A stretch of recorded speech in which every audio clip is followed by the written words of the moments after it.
Hola a todos, ¿cómo están? Espero que anden muy bien. Muchas gracias por ver este video, una nueva entrega de Pablo Borsoy, con videos de matemática y de física.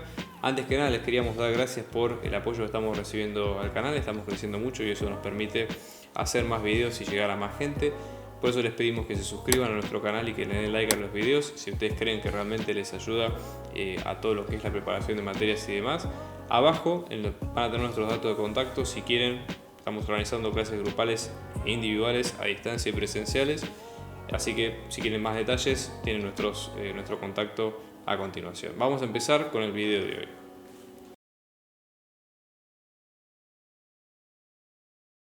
Acá en el caso del ejercicio 31, nosotros tenemos la particularidad de tener que calcular, dada una superficie S, que sería esta por ejemplo, en el primer caso, y un punto x0, ¿sí? La idea sería calcular el plano tangente a la superficie en ese punto y luego la recta normal a la superficie en ese punto, ¿sí? Para entender conceptualmente un poco qué es lo que está sucediendo, tratemos de imaginarnos una situación general de este tipo de casos, ¿no? Entonces, por ejemplo, nosotros acá vamos a tener los tres ejes X y Z, ¿no? Con sus semiejes negativos correspondientes. Esto, imagínense, vamos a tomar no una superficie como esta, sino una superficie genérica, ¿no? Donde tenemos una superficie que puede venir de este estilo, ¿no? Acá tenemos la parte de 3 dimensiones y vamos a tener un punto x0, ¿sí? Que es este punto el cual estamos trabajando. Fíjense que x0 tiene coordenadas tanto en x, en y y en z, ¿sí? Entonces, un poco como para ver el concepto, sí, es un punto que no solamente pertenece, si pensáramos en la gráfica como una función de z en función de x y, no es un punto que pertenece necesariamente al dominio, sino que es un punto genérico del espacio, ¿okay? Bueno, dicho esto, el plano tangente va a tener la siguiente particularidad. El plano tangente, así como la recta tangente, es un plano que toca a la función en el punto, ¿sí? Y va a tener una normal, ¿sí? Un vector normal, comparten ese punto, y a su vez también la recta normal, ¿sí? Va a ser una recta que pase por el punto y que a su vez va a compartir el vector normal de ese plano tangente. Entonces eso como primera característica, ¿no? Entonces eso para entender un poquito.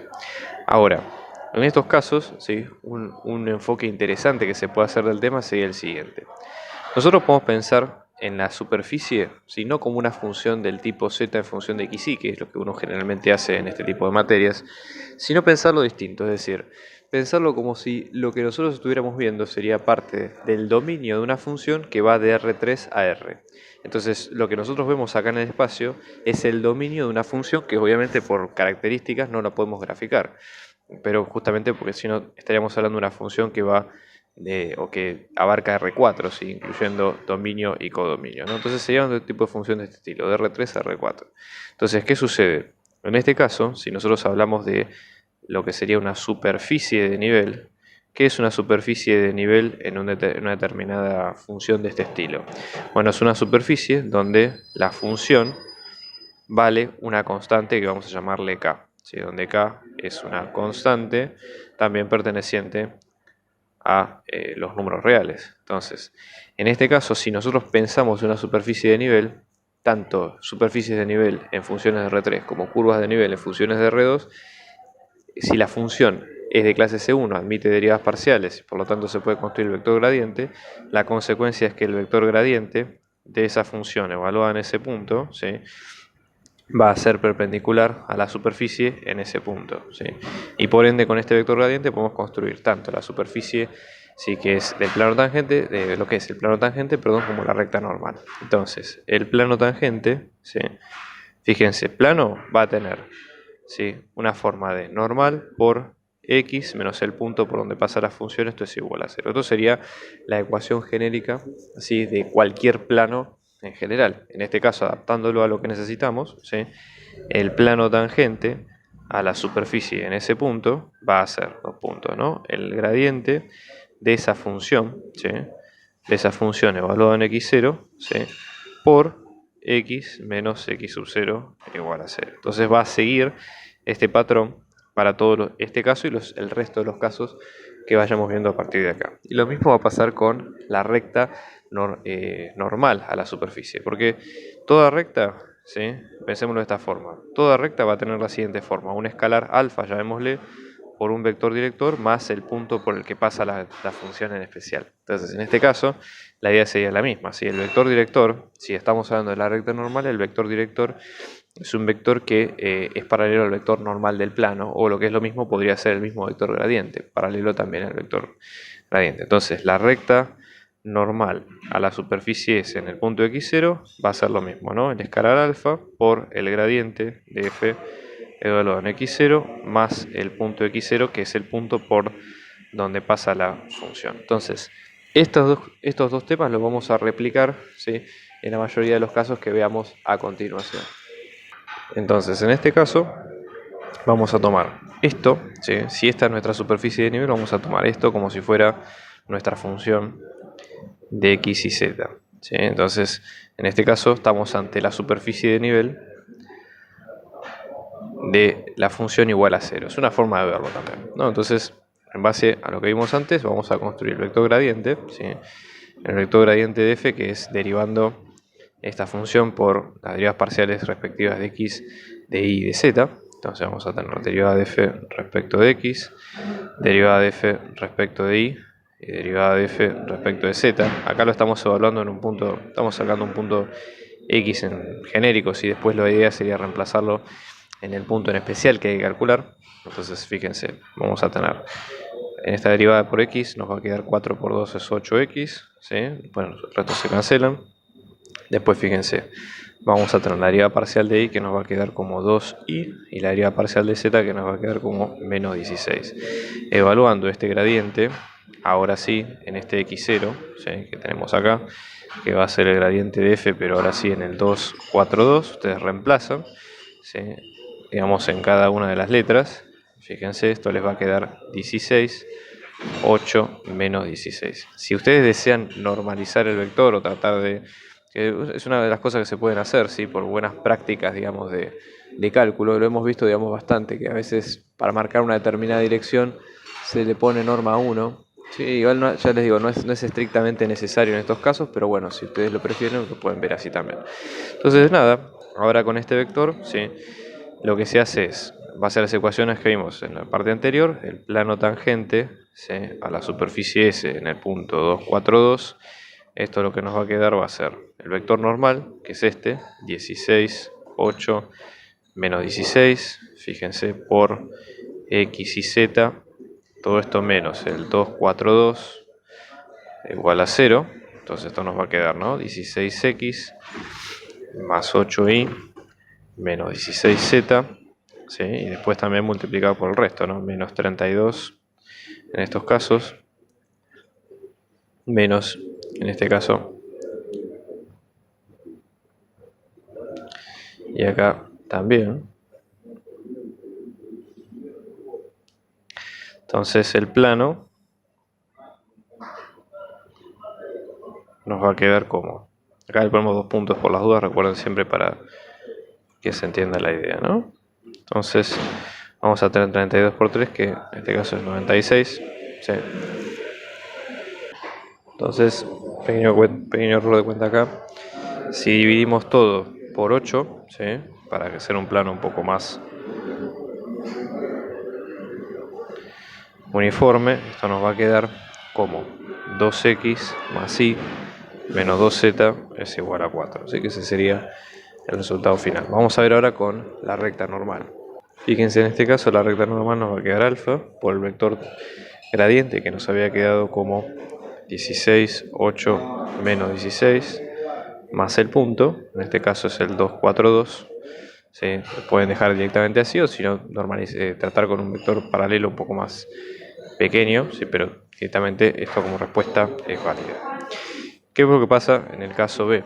Fíjense, nosotros vamos a tener una porción de superficie cilíndrica elíptica de esta ecuación vectorial, ¿no? X, acá le ponemos X vector, ojo, esta no es el X de la variable, ¿sí? Esto va a estar en función de U y en función de B, y va a ser B, vamos a tener 2 más coseno de U, y después tenemos 2 por seno de U, ¿sí? Y luego vamos a tener que U va a estar entre 0 y pi, veamos el intervalo de las funciones trigonométricas, y que b va a estar entre 0 y 4, ¿no? Y vamos a ver un punto en especial, el q sub 0. ¿Por qué le ponemos q sub 0? Porque en este caso es un punto de la imagen. Acá la situación es un poco distinta de la parte anterior, porque fíjense, nosotros vamos a tener un dominio u y b, son dos variables que son independientes, pero que obviamente son parte del dominio de esta función, y que la imagen de esta función, cuando pasamos por la parametrización, va a terminar en el espacio, ¿sí? En una tríada de ordenadas x y z, ¿sí? Generando, digamos, toda la superficie S parametrizada por esta parametrización. Entonces acá la idea es un poco distinta. Entonces, fíjense, para sacar el vector normal, la idea es trabajar más o menos se puede pensar, de obtener la ecuación, digamos, en coordenadas cartesianas de esta función, o en forma explícita, y después trabajarla a partir de ahí, que sería una posibilidad, o si no, directamente calcular el vector normal, ¿sí? O sea, la lógica es más o menos la misma, ¿sí? Calcular el vector normal a la superficie con el producto cruz de las derivas parciales de ambos, ¿sí? Es uno de los teoremas o colorarios que se pueden utilizar. Entonces, dado que es una superficie, vamos a pensarlo de esta forma: plano tangente, ¿sí?, a la superficie S, que parametrizada por X, ¿no? Recordemos siempre, en Q sub 0, en este caso esto nos va a quedar el vector normal, que va a estar dado por la derivada parcial de X respecto de U, producto escalar por la derivada parcial de X respecto de B, todo esto evaluado en el X sub 0, ¿sí? O sea, todo esto que estoy poniendo acá es el vector normal, que sería el vector gradiente, o cómo se obtiene el vector gradiente si la función estuviera puesta en forma cartesiana, ¿no? Y después por x menos el punto, en este caso, perdón, esto sería q sub 0, porque acá q sub 0 es un punto de la imagen y esto nos va a quedar 0. Y de la misma manera, ¿sí?, así como nosotros tenemos este plano tangente, repitiendo el mismo procedimiento, la recta normal, ¿sí?, a S en q sub 0 nos va a quedar como este mismo vector, ¿sí?, o sea, alfa por este mismo vector, llamémosle acá para ¿sí?, normal de x en q sub 0, ¿sí?, y después más el punto q sub 0 en particular. Entonces nada, el punto difícil entre comillas acá es averiguar justamente esto. Pensemos, por ejemplo, el dominio de esta función x, ¿sí?, que va de R2 a R, va a ser todo R2, ¿sí?, a todo R3. No sabemos bien el tema de la imagen, si abarca todo R3 o no, pero por ahora sí sabemos que no tiene restricciones en el dominio, porque está hecha de funciones lineales o polinómicas y funciones trigonométricas, ninguna de las cuales presenta problemas. Entonces, nada, buenísimo por ese lado. Bien, vamos a calcular ahora en ambas partes. Necesitamos el vector normal, que es de las derivas parciales. Vamos a calcular la deriva parcial de x respecto de u, ¿sí?, en este caso en puntos genéricos, y después lo reemplazamos en el punto original. Esto nos va a quedar 0, después acá nos va a quedar menos seno de u, y después acá nos va a quedar 2 por coseno de u, ¿sí?, cerramos ahí. X ahora, derivada parcial respecto de b, esto nos va a quedar 1, y después 0, 0, ¿sí? Entonces, fíjense, ambos dos puntos, ¿no?, tenemos x derivado en u evaluado en el punto que en este caso nos va a quedar el 2, 3 medios raíz de 3. Primero, antes, obviamente este punto es un punto de la imagen, con lo cual tenemos que encontrar cuáles son los puntos, cuáles son los valores de b y de u que hacen que esta imagen sea posible. Entonces esto sería para verlo de esta forma. Así vamos a verlo a continuación. Bien, entonces ahora, igualando componente a componente, nos va a quedar, fíjense, b nos va a quedar 2 directamente. Después vamos a tener 2 más coseno de u, nos va a quedar 3 medios, con lo cual de acá vamos a tener que coseno de u nos va a quedar menos 1 medio, ¿sí?, y después tenemos 2 por seno de u nos va a quedar raíz de 3, con lo cual seno de u nos va a quedar raíz de 3 sobre 2. ¿Ok? Bueno, en ese caso, para entender cuál es el ángulo, ¿sí?, para despejar cuál es cada uno, vamos a ver lo siguiente. Entonces, despejando, el valor de u que vamos a tener va a ser 3 medios de pi.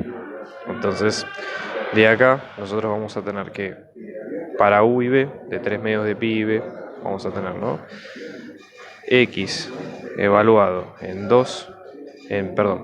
3 medios de pi para u, y en 2 de b nos va a quedar el q0, que en este caso es el 2, 3 medios raíz de 3, ¿no? Entonces, en este caso, ¿sí?, si reemplazamos por los valores habituales, esto es lo que nos va a quedar en el primero, x sub u, evaluado, ¿no? En el 3 medios de pi 2, nos va a quedar como 0. Vamos a tener menos raíz de 3 sobre 2, menos 1, y x evaluado en b, en el 3 medios de pi 2, nos va a quedar 1, 0, 0. Después hay que hacer el producto vectorial de los dos, ¿sí? Entonces, para tener una idea, ¿okay? Entonces vamos a tener la normal, que nos va a quedar como i, j acá, ¿sí? En este caso tenemos el 1, 0, 0, y el orden es indistinto, ¿sí? Porque no hay demasiado inconveniente. Raíz de 3 sobre 2, menos 1, cerramos acá. Esto nos va a quedar, fíjense, 0 acá, menos 0 acá, vamos a tener 0. Después, menos 1 menos 0 es menos 1, positivo nos va a dar 1. Y después acá, menos raíz de 3 sobre 2, menos 0, nos va a quedar menos raíz de 3 sobre 2. Con lo cual, ya con eso podemos armar tanto el plano como la recta normal, ¿no? Entonces, el plano tangente a la superficie S en el 2, 3 medios, raíz de 3, nos va a quedar como el vector normal 0, 1, menos raíz de 3 sobre 2, todo esto por x y z, menos el 2, 3 medios, raíz de 3, cerramos ahí, igual a 0. Y finalmente, la recta normal a la superficie S en el punto x0 nos va a dar como alfa es un escalar, ¿no?, de los reales, multiplicado por el vector director que coincide con en este caso en particular, y a esto le sumamos el punto por el que pasa la función, que es el que ustedes ven acá en pantalla. Con eso termina esta parte del ejercicio. Acá seguiría la misma lógica, ¿sí?, donde fíjense, nosotros lo que tenemos es una porción de superficie cónica circular, ¿okay?, donde en este caso está determinado a partir de esta parametrización. Entonces la lógica va a ser la misma, ¿sí? Entonces, primero vamos a obtener las derivadas parciales, evaluarlas en el punto, o evaluarlas en el punto en el que da las derivadas parciales, y después con ambos construir plano tangente y la recta normal. Entonces, antes que nada, como primer paso, fijémonos hallar u y b tales que x u0 y b sub 0, ¿no? Por las dudas, para no confundir con las variables en general, cuáles son estas dos que nos dan la imagen de u sub 0, ¿no? 0, 4, 2. Entonces, en este caso vamos a tener b por coseno de u, ¿no? Esto nos va a quedar igual a 0. Vamos a tener 2b es igual a 4. Vamos a tener b por seno de u, nos va a quedar igual a 2. Entonces, ¿no?, primero que despejamos acá es b, que es igual a 2. Fíjense después de acá, si b es igual a 2, nos va a quedar 2 por coseno de u es igual a 0, o lo que es lo mismo, coseno de u es igual a 0.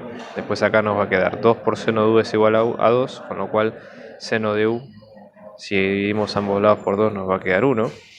¿Sí? Entonces, de acá vamos a sacar que u nos va a quedar pi sobre 2, ¿sí?, que es el único, o en el primer cuadrante por lo menos el que coincide entre cumple esta condición, y que b es igual a 2. Entonces, de acá tenemos u sub 0 y b sub 0, y entonces el punto al cual hay que evaluar esas derivadas va a ser x evaluado en pi sub 2 para u y 2 para b.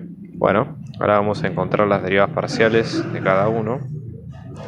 Esto nos va a quedar menos b por seno de u si derivamos respecto de u. Después acá nos va a quedar 0 y acá nos va a quedar b por coseno de u. Después acá en b nos va a quedar coseno de u. Después vamos a tener 2. Vamos a tener seno de u. Y reemplazadas en el punto, o sea, x sub en pi sub 2, 2. Y después acá tenemos x sub b en pi sub 2, 2. Esto nos va a quedar, ¿no?, en cada punto vamos a tener lo siguiente. Entonces, en este caso,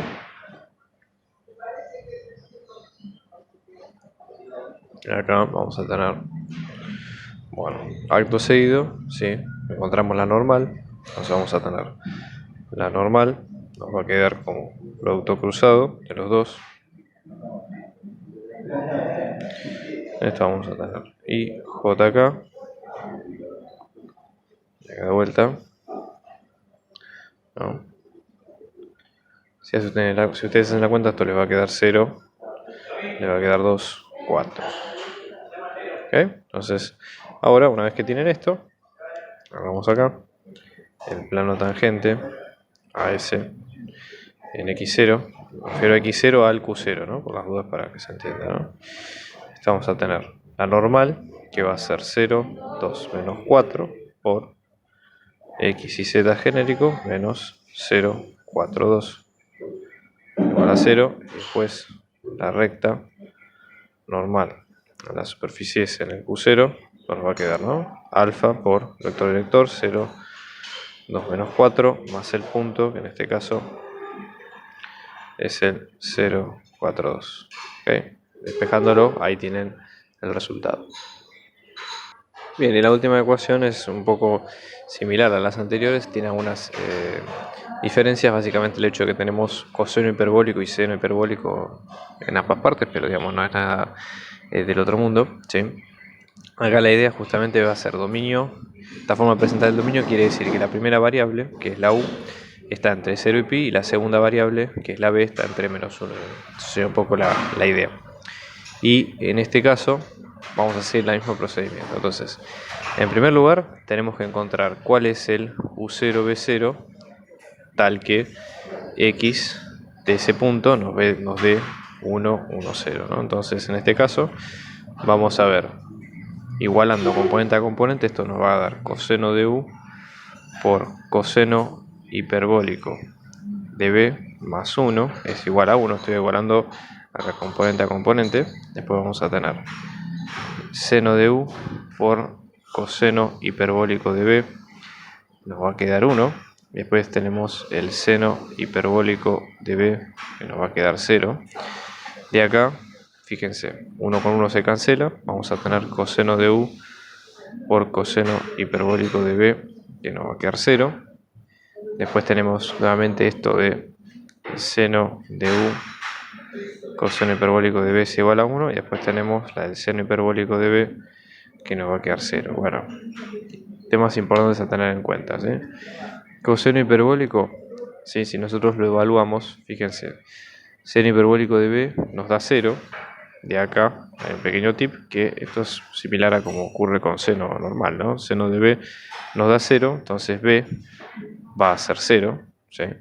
Eso, digamos, fuerza un poco a que cuando vamos a coseno hiperbólico de 0, entonces ahora es el b que hemos tenido acá, esto nos va a quedar 1. Entonces, reemplazando en cada una de las partes, si vamos a tener coseno de 0 por 1 es igual a 0, o sea, coseno de u es igual a 0, y acá vamos a tener seno de u por 1 es igual a 1, o sea, vamos a tener seno de u es igual a 1. El único valor que cumple esto, por lo menos en el primer cuadrante, vamos a tener que u nos va a quedar pi sobre 2. ¿Okay? Entonces, fíjense, b es igual a 0, u es igual a pi sobre 2, ¿sí? Con lo cual, ahora, al momento de evaluar las derivadas parciales, si vamos a evaluar las derivadas parciales o directamente podemos calcular las curvas paramétricas, ¿sí?, de cada una, y después de eso calcular las derivadas, que también es otra forma posible, ¿no? Digamos, hasta ahora habíamos hecho la derivada completa, pero digamos, si ustedes prefieren o se sienten más cómodos de otra forma, tienen la alternativa de hacerlo así. Entonces, por ejemplo, por curva, ¿sí?, paramétricas, ¿cómo nos va a quedar esto? Bueno, vamos a tener x sub para b igual a 0, ¿sí? O sea, sería de la curva, para que se entienda, ¿no? Acá tenemos la superficie, que es la imagen de toda esta función que acabamos de calcular acá. Esta es la superficie.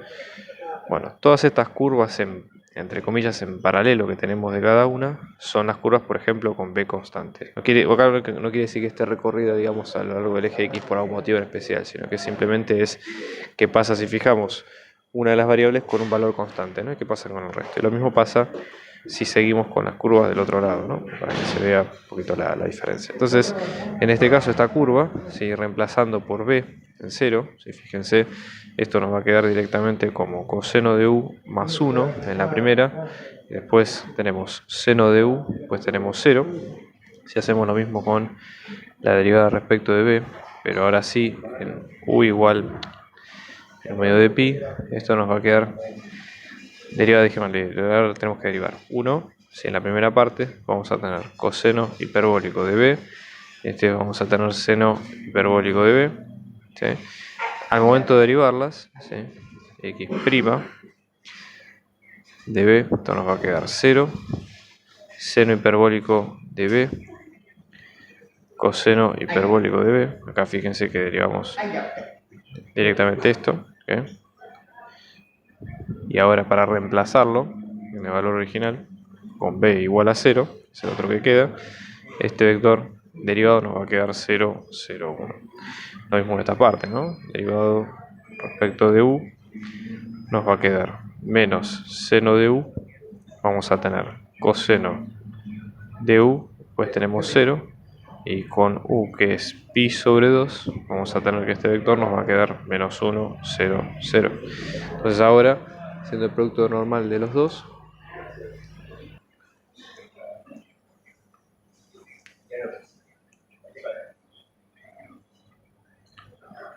hacemos el producto, esto nos va a quedar 0, 0 menos menos 1 es 1, positivo nos da menos 1, ¿okay? Y acá tenemos 0 de este lado. Entonces vamos a tener plano tangente a la superficie S de Q0, esto nos va a quedar 0 menos 1, 0, el Q0,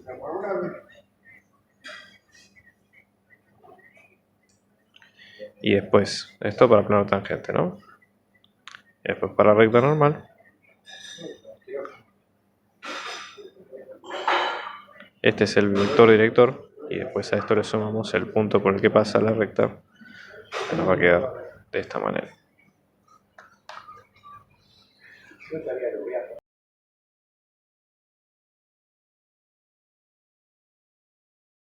Bien, vamos a hacer ahora el caso 31 que indica lo siguiente, ¿no?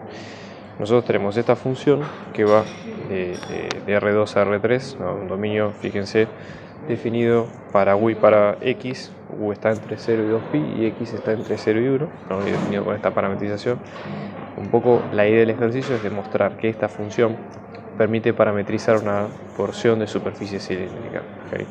Entonces, el cilindro, nosotros tenemos que salir un poquito, digamos, de lo que es la estructura de las funciones en general y pensar que los cilindros no solamente pueden ser desarrollados alrededor del eje Z, ¿sí? En general es lo que ocurre, sino que pueden estar acostados o pueden estar, digamos, con peralte, es decir, podemos tomarnos esa licencia, digamos, de verlo.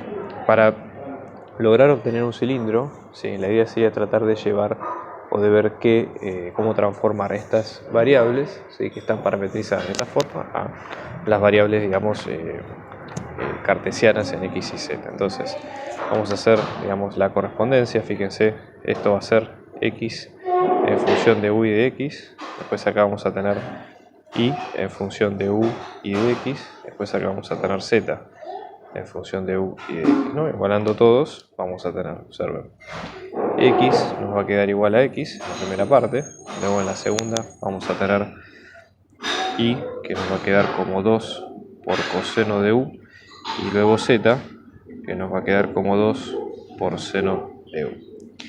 Una forma de combinar tanto coseno y seno sería usando las identidades trigonométricas que nosotros conocemos. Fíjense, hay la más famosa, que va a ser seno cuadrado más coseno cuadrado de 1 da 1. Podríamos despejar ambas de acá, ¿sí?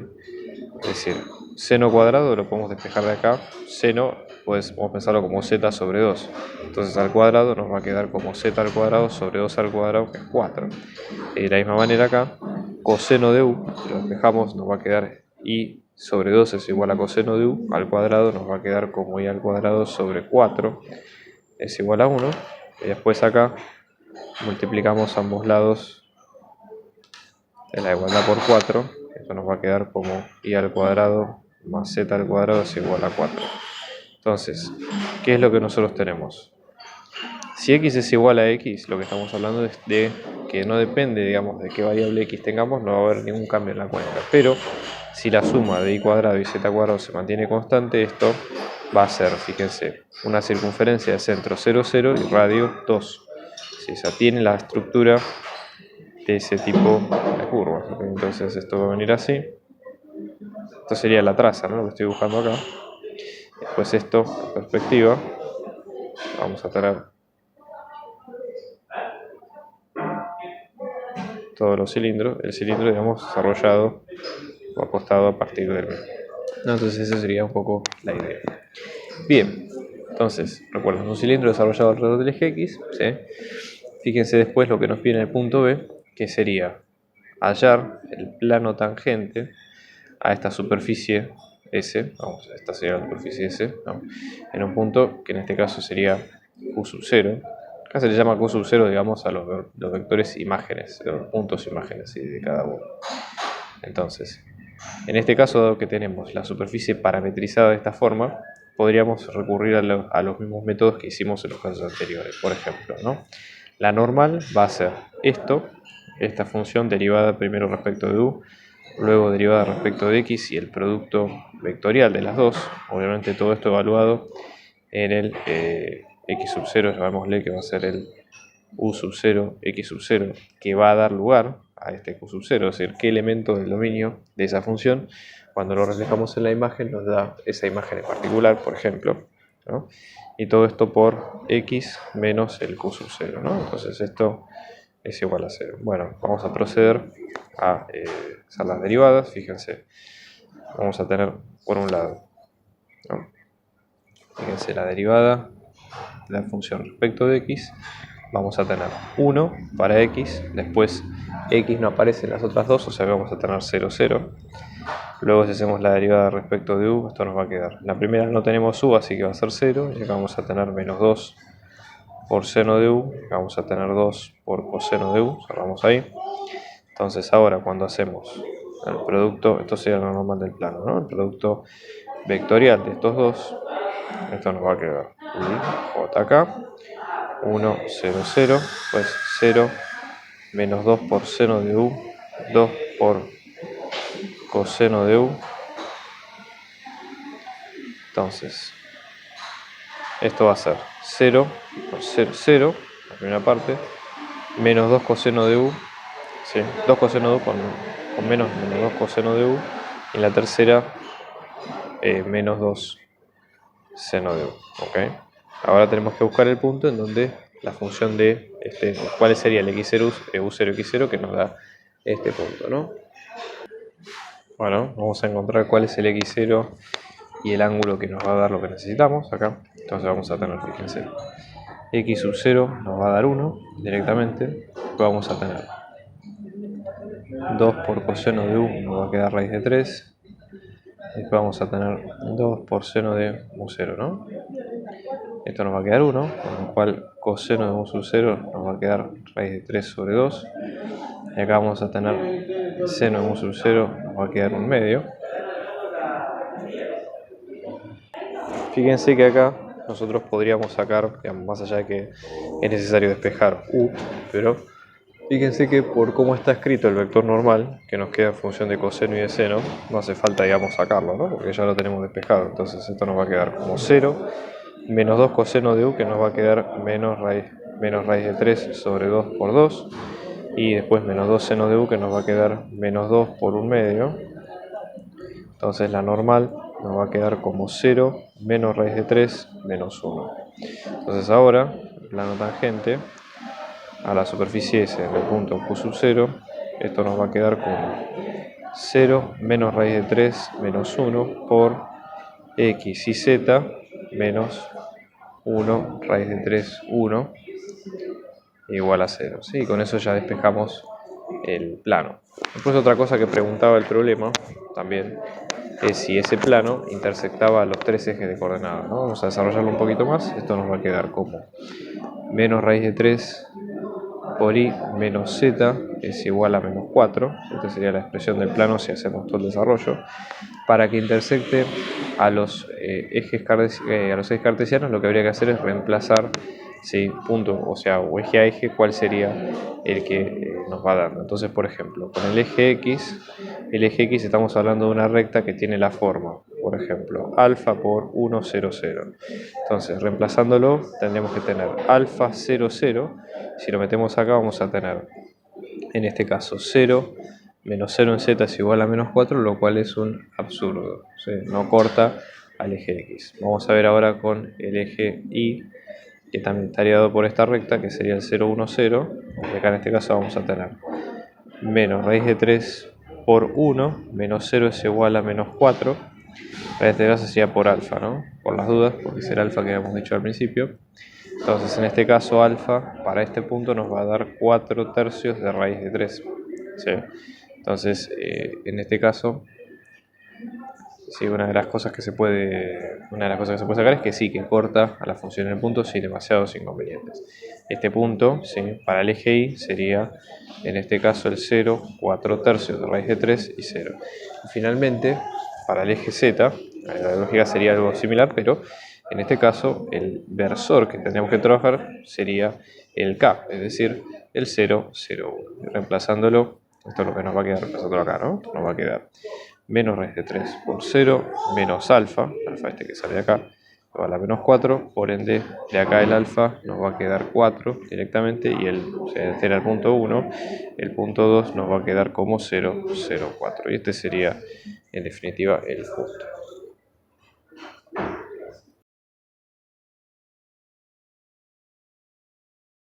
Paso 32, la idea un poco sería la siguiente.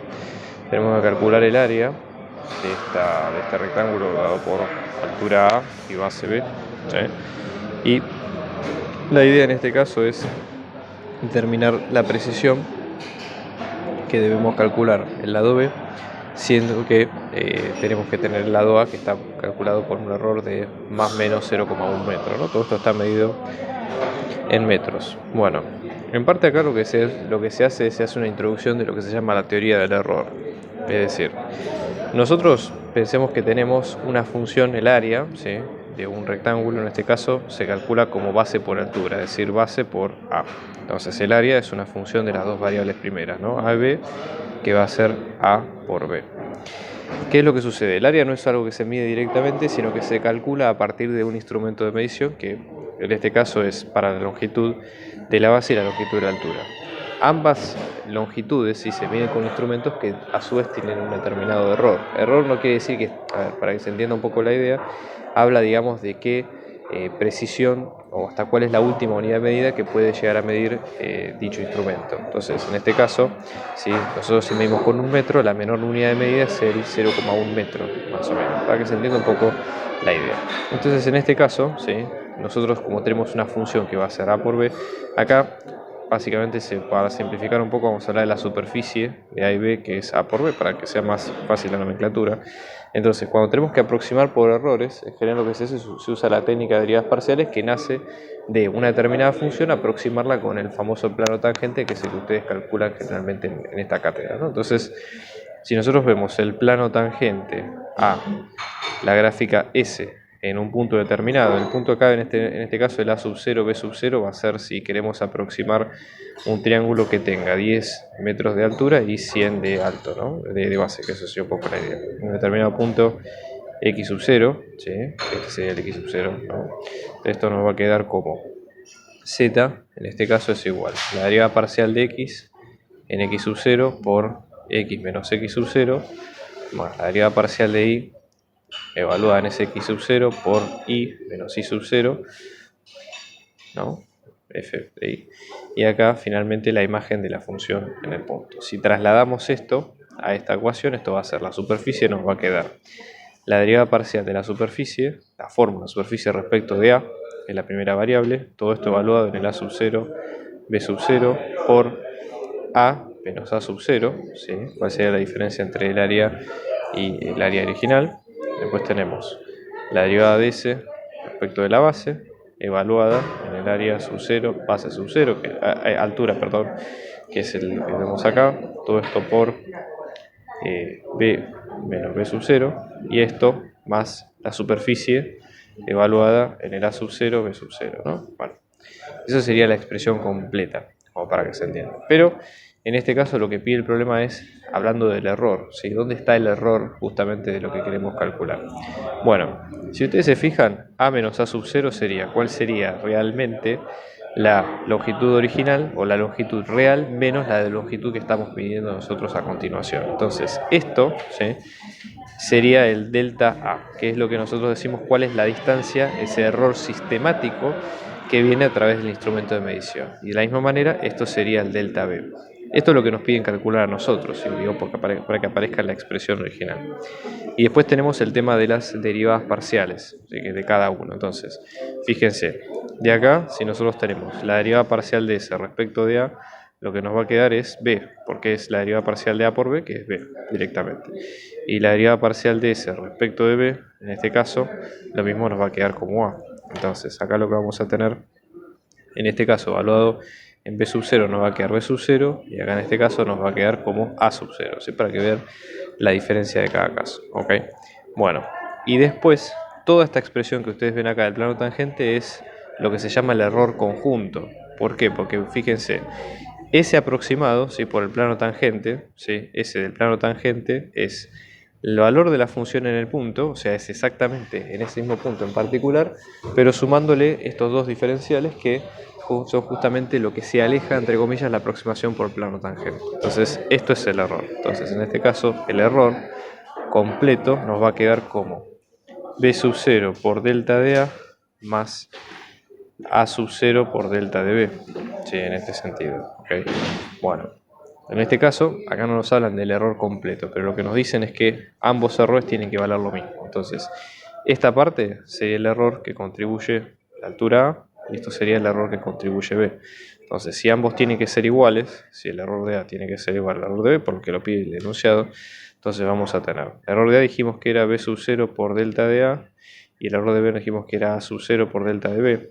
Acá lo que nos interesa es este delta de B. Entonces, delta de B nos va a quedar B sub 0 por delta de A sobre A sub 0. Entonces, B sub 0 nos había quedado 100 metros, delta de A nos había quedado como 0,1 metro, y A sub 0 nos había quedado como 10 metros, con lo cual metro con metro se va. Vamos a tener que esto es 10 de 10, y finalmente vamos a tener que delta de B nos va a quedar como 1 metro finalmente.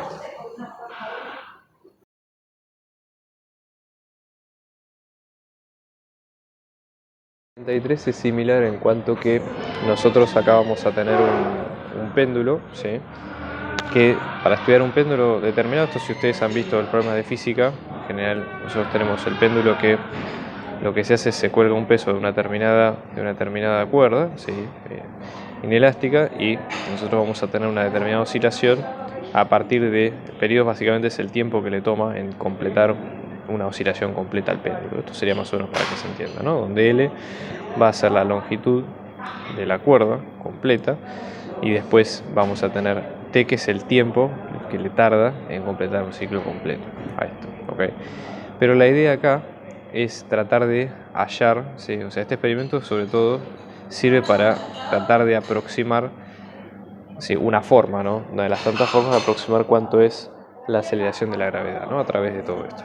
Entonces, acá lo que nos dan como dato es cuánto vale, ¿sí?, el periodo de cada uno del periodo medido con su determinado error, y la longitud del cable con el error de medición, ¿no? El error de la longitud básicamente es por la unidad de medida del metro, del centímetro con el que se mide la cuerda, y lo mismo para el cronómetro que mida al periodo. Entonces la idea es hallar G con su correspondiente error. Entonces, una forma de encarar este ejercicio de una forma interesante sería pensarlo de la siguiente manera. La ecuación original que a nosotros nos permite relacionar todas las variables es esta. Entonces, si de esta ecuación nosotros creáramos una función de G en función del resto de las variables, de la variación de gravedad en función del resto de las variables, sí, ahí podríamos aplicar la teoría que vimos antes de plano tangente y demás, y ahí calcular cuánto nos va quedando los errores y demás, ¿no? Entonces vamos a tener, fíjense, T es igual a 2 por pi por L sobre G raíz cuadrada. Si vamos a despejar G, entonces en este caso, por ejemplo, dividimos ambos lados por 2pi para sacarnos estos 2pi de encima. Luego vamos a elevar al cuadrado ambos lados para sacarnos la raíz cuadrada. Entonces vamos a tener L sobre G, esto nos va a quedar como t cuadrado sobre 2pi al cuadrado. Vamos a elevar a la menos 1 ambos lados. Entonces esto nos va a quedar como G sobre L es igual a 4pi cuadrado sobre t cuadrado. Y finalmente vamos a multiplicar ambos lados por L para que despejar L, ¿no? Llevo acá arriba.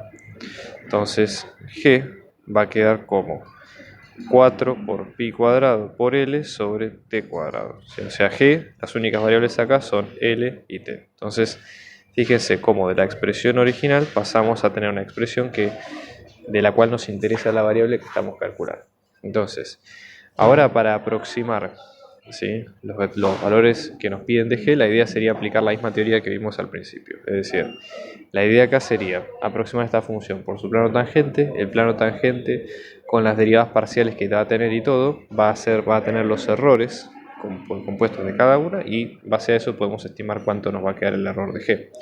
Entonces, en este caso, ¿sí?, para plano tangente, ¿sí?, a la función G en un punto determinado, en este caso estamos tratando t sub 0, que nos va a quedar con 2 segundos, y L sub 0, que nos va a quedar con 1 metro, si es un punto que a este vamos a llamarle por las dudas X sub 0, como le llamamos en general a estos puntos. Entonces esto nos va a quedar como G es igual a G evaluado en t sub 0, L sub 0, más la derivada de G respecto de L en X sub 0, ¿sí?, por, en este caso, esto sería L menos L sub 0, más la derivada de G respecto de t, evaluada en X sub 0, por t menos t sub 0. ¿Sí? O sea, fíjense, hasta ahora no cambiamos en forma esencial lo que tenemos de la teoría de plano tangente a nuestra disposición. ¿Ok? Bueno, de la misma forma, vamos a tratar de ahora estimar cuáles son los errores de cada uno, ¿sí?, como para que se entienda un poco la idea. Fíjense, en este caso, el error completo de G es toda la expresión, ¿sí?, que incluye a ambos errores. ¿Ok? Entonces, esa sería un poco la idea. Entonces, ambos errores los podemos calcular con lo que tenemos en cada caso en particular, ¿sí? O sea, fíjense que nosotros, esto que vemos acá es el delta L, que en este caso sería el error que vemos a continuación acá, y después acá vamos a tener el delta T, ¿sí?, en cada uno de los casos. ¿Okay? Bueno, entonces en este caso, ¿sí?, con eso podemos acotar el error de G. Vamos a calcular las derivadas parciales de cada uno. Fíjense, ¿no? Esto sería la derivada parcial de G respecto de L. En este caso esto nos va a quedar como 4pi cuadrado sobre t cuadrado. Directamente lo tenemos evaluado acá. Y después la derivada parcial de G respecto de t. En este caso esto nos va a quedar 4pi cuadrado por L por menos 2 por t a la menos 3. O sea que vamos a tener menos 8 por pi cuadrado por L sobre t al cubo. ¿Ok? En ambos casos de estas derivadas deberíamos evaluarlas en x sub 0, que en x sub 0 recuerden que era t sub 0 y L sub 0 que habíamos visto a continuación, ¿no? Entonces, en este caso, por ejemplo, cuando lo evaluamos en x sub 0, hacemos lo mismo acá. Esto lo que nos va a quedar va a ser, fíjense, ¿no?, 4pi cuadrado sobre 2 segundos todo esto al cuadrado. Esto nos va a quedar como pi cuadrado, correcto, sobre segundo al cuadrado, para que se entiendan bien las unidades. Acá en este caso vamos a hacer lo mismo, ¿sí? Vamos a evaluar en x sub 0, o sea que esto nos va a quedar menos 8 por pi cuadrado por 1 metro sobre 2 segundos todo al cubo. Entonces, en este caso, esto nos va a quedar menos pi cuadrado por metro sobre segundo al cuadrado. Luego lo que hay que hacer es multiplicarlo en cada caso, ¿no? Entonces, vamos a tener en cuenta el error de G, que habíamos dicho que era toda esta suma.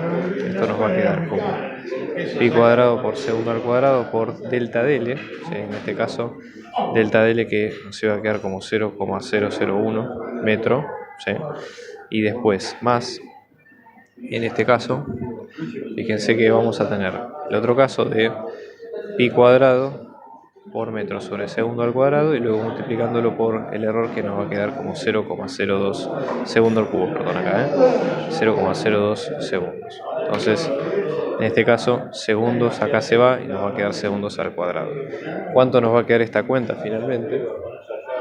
Entonces esto nos va a quedar aproximadamente, si tomamos pi como con la aproximación que nos piden ahí, esto nos va a quedar como 0,21 metros sobre segundos al cuadrado. Observen ustedes las unidades, ¿no? Porque si la gravedad, que es una aceleración, se va a medir en metros sobre segundo al cuadrado, su error debe estar medido también en lo mismo. ¿Okay? Entonces esto tengan en cuenta que es importante. Y otra cosa, acá fíjense que acá nos quedó menos. ¿Y por qué nosotros lo pusimos como más?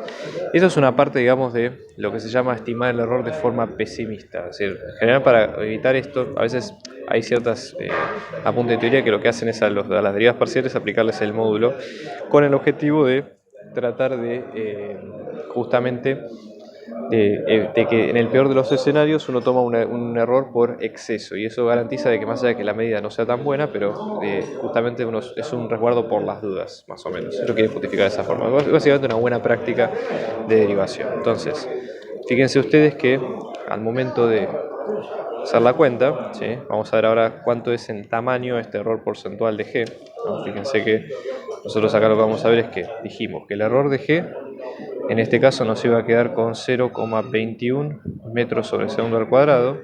Habíamos determinado que G en este caso nos iba a quedar 4 pi cuadrado por L sobre T cuadrado. Entonces deberíamos ver cuánto nos va a quedar G con, en este caso, el periodo que va a quedar de 2 segundos y la longitud que va a quedar de 1 metro, ¿no? Entonces, en este caso esto nos va a quedar como 4 por pi cuadrado por 1 metro. Todo esto sobre 2 segundos, todo esto al cuadrado, lo cual esto nos va a quedar como 4 pi cuadrado sobre 4 metros sobre segundos al cuadrado. Esto con esto se va. Y acá el pi vamos a tomar la aproximación que nos pide la cátedra, que es 3,1416 al cuadrado por metros sobre segundos al cuadrado. ¿Sí? Entonces, en este caso, si ustedes hacen la aproximación, agarran la calculadora, por ejemplo, pero directamente no con esta aproximación, no pongan directamente pi, porque lo que les va a quedar básicamente va a ser, digamos, con más decimales, y la idea justamente es que no sea de esa forma. ¿Me explico? Entonces, en este caso, esto ustedes lo calculan con calculadora, este G les va a quedar 9,86 aproximadamente, ¿sí? Los 86 si lo toman con 3 decimales, si lo toman con la misma cantidad de decimales que dice, en este caso, ¿sí? Metros sobre segundo al cuadrado. Entonces, el error, ¿sí? Relativo de G, ¿qué es? Es el error de G dividido el valor de G por 100%, ¿sí? Que esto en este caso nos va a quedar 0,21 metros sobre segundo al cuadrado sobre 9,86 metros sobre segundo al cuadrado. Ambas unidades, fíjense que se cancelan por 100%, y esto nos va a quedar 2,1%. Así que es un error. Eso, digamos, no es ni bueno ni malo, digamos, habla básicamente de qué tan cerca está el valor calculado respecto del error que se le permite.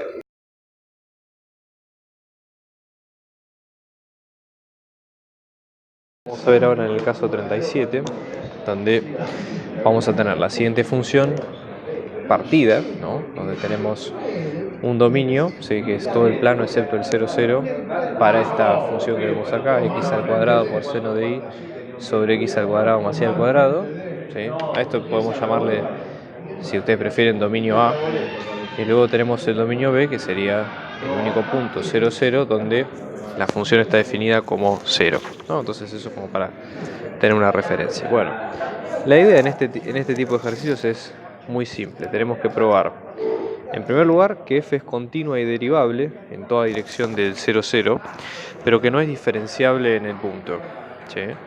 Y después la idea es ver que hay que encontrar un vector unitario, vamos a llamarle b, donde va a tener dos componentes a y b, ¿sí? Tal es que la derivada direccional de esa función respecto a ese vector nos va a quedar nula. Bueno, entonces, para hacerlo prolijamente, esto lo que habría que hacer es respetar paso a paso todos los puntos que nos va pidiendo la cuenta. Entonces, por ejemplo, deberíamos primero probar que f es continua, como venimos haciendo siempre, ¿sí? Que la continuidad, probarla a través de los límites de la función al punto y corroborando la unicidad de dichos límites y que coincidan efectivamente con la imagen de la función al punto. Cuando hablamos de derivable en toda dirección en 0, 0, acá la idea sería tratar de calcularlo en forma de derivadas direccionales, unas derivadas direccionales de forma a y b, cualesquiera, pero que justamente la idea sería, demostrar eso, que calculando la derivada direccional con esa norma, con estos vectores de esta norma, ¿sí? norma 1, la derivada direccional existe. Y después, la última parte donde habla de la no diferenciabilidad, no queda otra que recurrir a la definición de diferenciabilidad estricta de cada caso. ¿Sí? Entonces vamos a ver. Primero vamos a ver si f es continua, ¿no? Esto lo planteamos a modo de pregunta.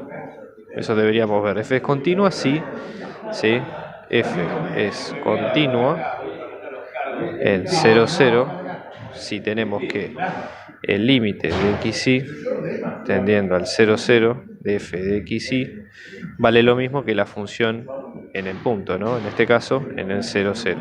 Y que efectivamente vale 0, como lo dice acá el dominio de la función. Entonces vamos a proceder. La idea acá sería que para demostrar que el límite existe, ¿sí? Tendríamos que tener que solamente, o sea, no importa por qué curva lo calculemos, el límite siempre va a dar 0. O sea, tendría que ser un límite, digamos, indiscutible. Entonces vamos a proceder por ese lado, ¿no?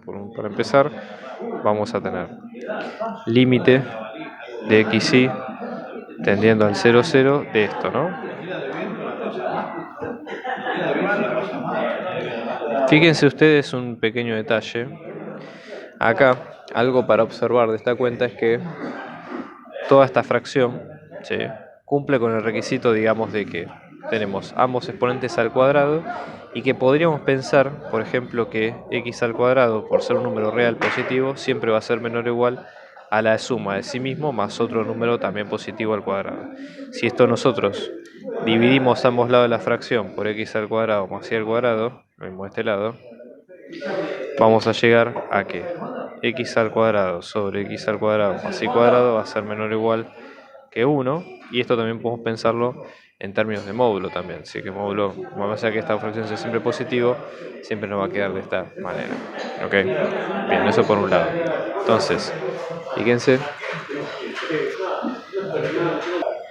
Otra forma de ver esto, por ejemplo, sería decir, bueno, si tenemos esta expresión que está entre 0 y 1, también podríamos tomar el tema del módulo de esa expresión, que está entre 0 y 1, por ejemplo. Es una de las formas de verlo, ¿no? Aplicando el módulo, en este caso, si nosotros multiplicamos por el módulo de seno de y en ambos lados de la desigualdad, los tres lados en realidad, ¿no? Esto lo hacemos adrede justamente porque queremos asemejarnos a la función a la cual queremos calcular, ¿no? Entonces esto nos va a quedar 0 menor o igual a todo esto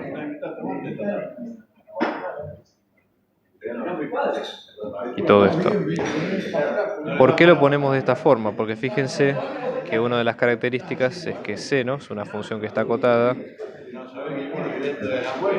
entre menos 1 y 1. Al momento de tomar el módulo, un módulo de seno de y va a quedar siempre menor o igual a 1. Por ende, en este caso, si esto es menor o igual a 1, fíjense, aplicamos límite en las tres expresiones. Esto nos va a quedar límite de xy tendiendo al 0, 0 de todo esto, que todo esto, si ustedes reconocen, va a ser módulo, ¿sí?, de la función de xy, sale de acá, ¿no? Y esto va a ser menor o igual al límite de xy tendiendo al 0, 0 de seno de y módulo, y sale de acá. Este límite va a ser seno de 0, que es 0, por el teorema del sándwich. Fíjense, esto va a estar comprendido entre 0 y 0, por ende, el límite, ¿sí?, de la función, esto es 0, ¿no?, va a tender a ser 0. Y eso con eso corroboramos nosotros, ¿sí?, que f es continuo. De la misma forma, de forma similar, vamos a calcular las derivadas direccionales de la función. Bien, vamos a calcular las derivadas direccionales, ¿no? Entonces, en este caso esto nos va a quedar derivada de f respecto al vector b en el 0, 0. ¿No? Acá recuerden siempre ustedes, b va a ser un vector de la forma AB, donde la norma, ¿sí?, de ese vector nos va a quedar 1. ¿Okay? Entonces esto, acá estamos calculando la definición con el límite de cociente incremental, ¿sí? Entonces esto va a ser 0 más A por H, ¿sí? De 0 más B por H, menos F en 0, 0, todo esto sobre H. Bueno, por teoría, fíjense cómo está expresada la función. Después, reemplazando, ¿sí? Fíjense, F en 0, 0, viene de acá, todo esto vale 0. Después vamos a tener acá F de H por A, H por B, que sería este segundo, tenemos que reemplazarlo acá. Entonces vamos a tener H por A al cuadrado por seno de H por B, todo esto sobre H por A al cuadrado más H por B al cuadrado. Esto nos va a quedar H cuadrado, A cuadrado, seno de H por B. Y acá tenemos H al cuadrado sobre A cuadrado más B cuadrado. Fíjense, esto se va con esto. Y esto era la norma al cuadrado del vector, ¿sí? Entonces, fíjense, norma de AB por Pitágoras nos queda así, ¿no? Si elevamos esto al cuadrado, esto se va con esto, y este vector, si es de norma 1, todo esto tiende a ser de norma 1. Por ende, esto va a quedar como A cuadrado por seno de HB. Todo esto es lo que vamos a poner aquí adentro, ¿no?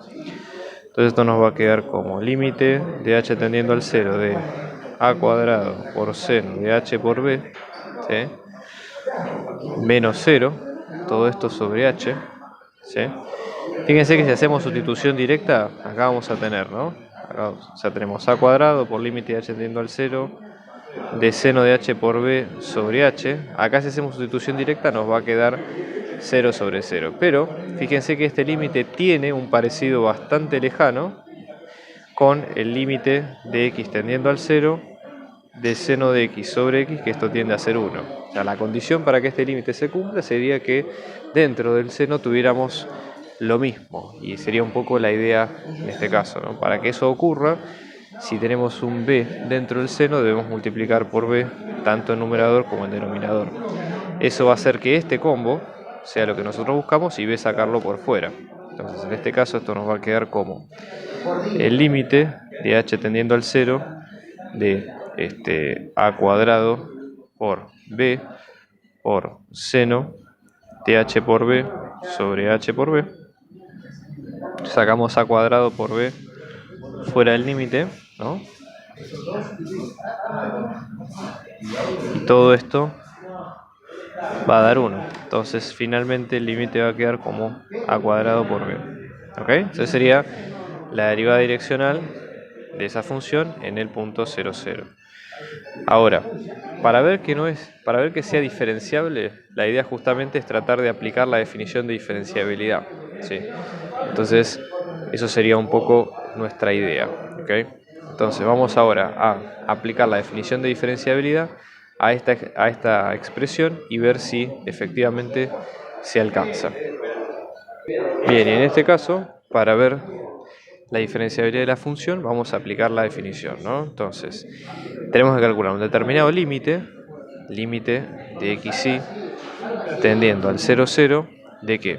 De la función f de xy en cualquier punto, menos la derivada parcial de la función en el 0, 0 por x menos 0, ¿sí? Menos la derivada parcial de y en el 0, 0 por y menos 0, ¿sí?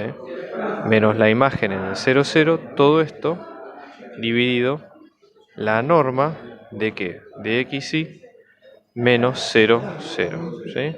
Bueno, para que esta función sea diferenciable, todo este límite debe tender a 0. Entonces esto lo ponemos como signo de pregunta porque justamente es lo que tenemos que chequear, ¿no? Para tener una idea.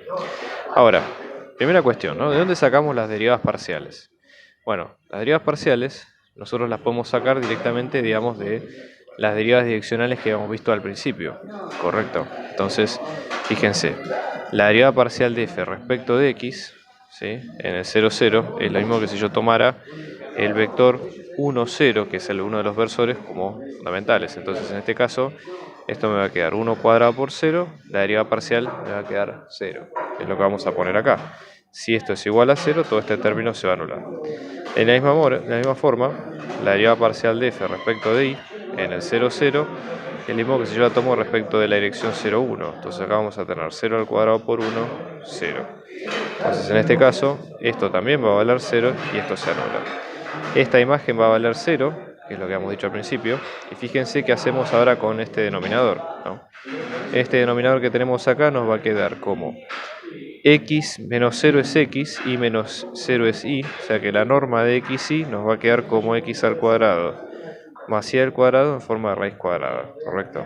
Entonces, en definitiva, si limpiamos un poco esta ecuación y vemos lo que nos queda, esto nos va a quedar, ¿no? Como límite de x y tendiendo al 0, 0, de que de esta función, que sería x al cuadrado por seno de y, todo esto sobre x al cuadrado más y al cuadrado, dividido, porque todo esto 0 se cancela, dividido x al cuadrado más y al cuadrado, raíz cuadrada, y acá con un 1 abajo.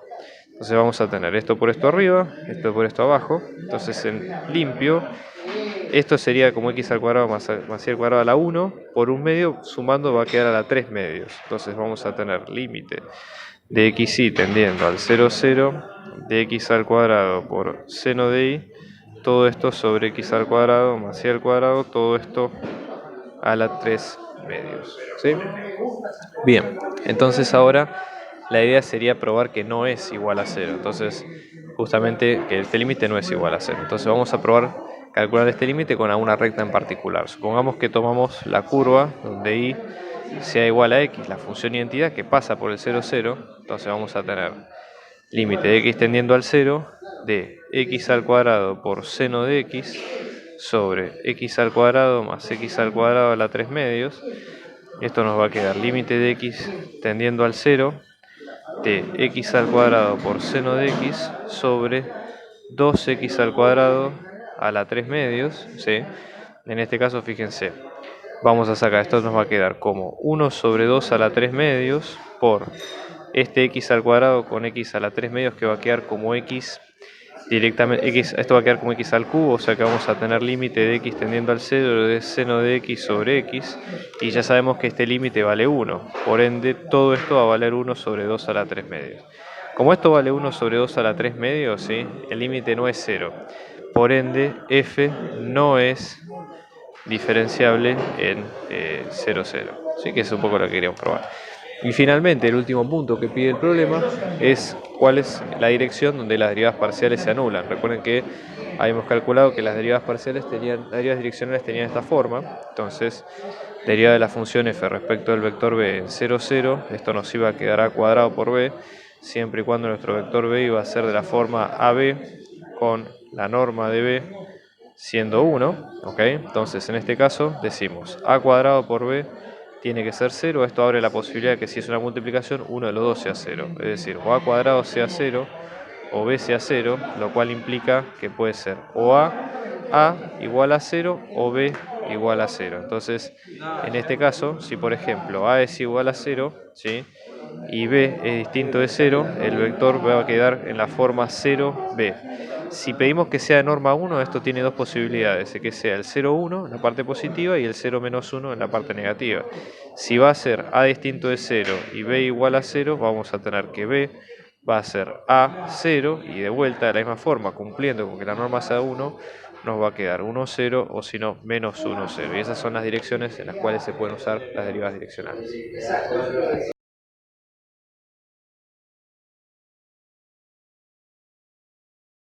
Vamos a hacer ahora el 38, que nos pide lo siguiente. Tenemos que analizar la continuidad y diferenciabilidad, digamos, de la función a continuación, y después calcular las derivadas direccionales que vayan o que se pueda calcular en cada uno de estos extremos, ¿no? Entonces, verificar que la función es continua, que es derivable, pero que no es diferenciable en el punto. Entonces, para la continuidad,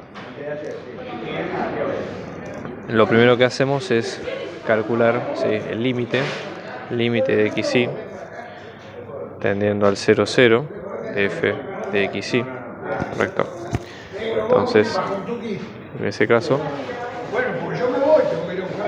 esto nos va a quedar, ¿no? Fíjense, tenemos acá la particularidad que la función tiene y al cuadrado sobre x al cuadrado más y al cuadrado. En este caso esta fracción garantiza de que el numerador siempre va a ser más pequeño que el denominador, perdón, porque es la suma del mismo número al cuadrado con otros dos. Entonces en este caso esto se puede pensar como si fuera límite de xy tendiendo al 0, 0, podemos pensar como x, ¿sí?, por y al cuadrado sobre x al cuadrado más y al cuadrado, ¿sí? Si esto se da siempre de esta forma, ¿sí?, el módulo, esto va a ser siempre menor que 1. Fíjense si dividimos ambos lados de la ecuación por 1 por x al cuadrado más y al cuadrado, fíjense que esto de hecho se cumple, ¿no? Entonces eso garantiza, digamos, de que, tenemos acá, ¿no?, 0, este límite está, ¿no?, está entre módulo de x por y al cuadrado sobre x al cuadrado más y al cuadrado, cerramos ahí, y esto, al ser menor que 1, estamos menor o igual que el módulo de x, ¿sí? Entonces, si tomamos el límite de las tres funciones, ¿sí?, 0 tomándolo como una función constante, tendiendo al punto 0, 0, vamos a quedar que el límite, fíjense, va a quedar acotado entre 0, por ende, por teorema del sándwich, límite de xy tendiendo al 0, 0 de f de xy, en este caso nos va a quedar como 0. Por ende, la función es continua porque fíjense que tiende al mismo valor que cuál es la imagen de la función. Luego, para calcular las derivadas direccionales, lo que hacemos es derivadas de f respecto de b evaluadas en 0, 0. Esto lo que nos va a quedar va a ser, por definición, ¿no?, límite de h tendiendo al 0 de f de h por a más 0, h por b más 0, menos f en 0, 0. Todo esto sobre h, esto es lo mismo que decir. Fíjense, la f de 0, 0, según lo que hemos visto antes, esto nos va a dar 0, con lo cual vamos a tener límite de h tendiendo al 0 de f de h por a, h por b, menos 0, directamente queda así. Esto hay que reemplazarlo en el dominio original de la función, que era en todo punto xy distinto del 0, 0. ¿Sí? Entonces vamos a proceder. Nosotros ya lo tenemos calculado, pero si hacen la sustitución les va a quedar algo de este estilo. Les va a quedar, fíjense, h por a por h cuadrado por b cuadrado, ¿sí?, todo esto sobre h cuadrado por a cuadrado más b cuadrado, y todo esto dividido h, ¿no? El dividido lo pongo de esta forma para que sea más prolijo a la forma de encararlo. Recuerden ustedes que nuestro vector iba a ser AB, nuestro vector director. En este caso la norma por definición se hace norma 1 y esto sale haciendo la raíz cuadrada de ambas componentes al cuadrado, con lo cual también eso implica que la suma esta va a ser 1.